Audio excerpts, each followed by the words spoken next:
Well, hello there, Retro PC Durham. Chris here. It's time to take a look at another machine, another eMachine. This ET1161-07 everyday computing computer.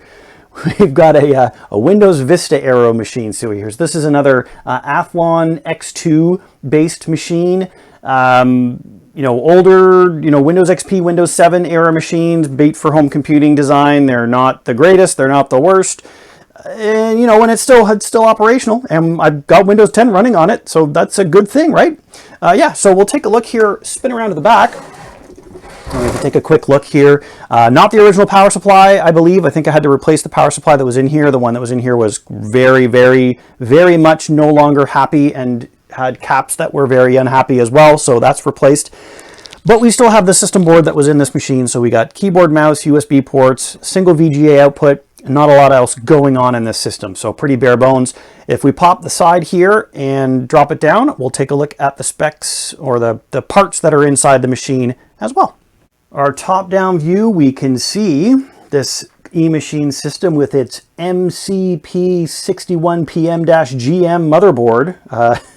This is a sticker on it. I didn't peel it off here, but there might be like the original manufacturer's label of the motherboard on here. But anyways, it's an AMD system board, integrated graphics. It's got an NVIDIA graphics chipset, which is its own whole bucket of worms. We've got 4 1-gig DIMMs in here for our memory, and then we've got our SATA hard disk drive, and we've got a DVD drive in here as well. So everything's all cabled up and ready to go. There is room here to be able to add in a PCIe graphics card as well to slightly improve performance. And I believe that this Enermax power supply that I put in here does have GPU power cables as well, like a 6-pin cable. So you'd be able to plug in like a regular video card into this as well. Of course, you've still got this Athlon processor to deal with in terms of performance, so you're only going to get so far with that regardless of the graphics that you have in the system. So I'm going to get this plugged in. We'll get booted up into Windows.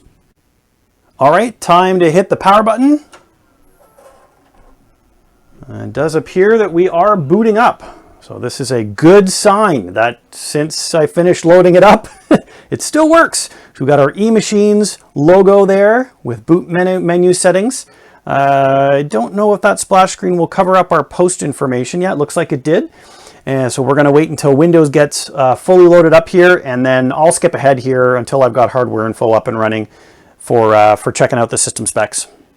With hardware info fully loaded off of this incredibly loud Western Digital 250 gig hard drive that's installed in this machine, we've got the Athlon 4050E processor in here. So that is a dual core non-hyper-threaded processor running at 2.1 gigahertz.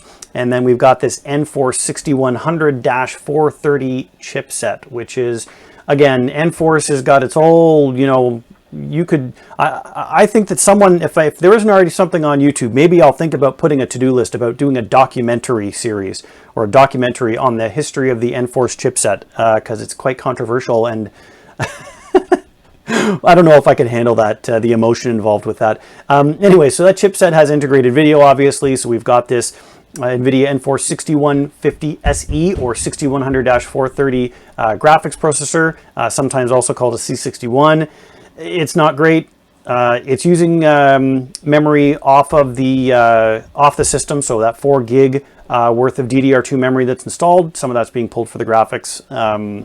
And the graphics isn't exactly the problem. It's the Enforce chipset itself that has some issues, particularly with thermal issues, and itself not running properly because it gets too hot. That aside, we've got all of our specs figured out here. So I'm going to get Chrome up and running, and we'll see how well this system can handle doing some simple video streaming. Starting off in 720p, let's see how well this goes. Quite a few frame drops right off the bat. The video does appear to be relatively smooth. Yeah, it actually doesn't, I'm not sure this really doesn't look so bad. And now that the buffering is up, the frame drops are, still what is it, a quarter? Just over 25% frame drops, which isn't great, obviously. But overall, this is a relatively smooth experience and actually better than what I expected this Athlon processor and the Enforce chipset. I spoke too soon. That hitching right there was an obvious telltale sign that the system was having trouble with maintaining performance. But at 720p, still, this is doing okay. And I know if we drop down to 480p, this would obviously be running very well. So that's my look at this eMachines ET1161-07 system. Been upgraded and ready to donate. Hope you enjoyed this video and that you're staying safe and healthy out there in these strange and uncertain times. And we'll catch you in the next one.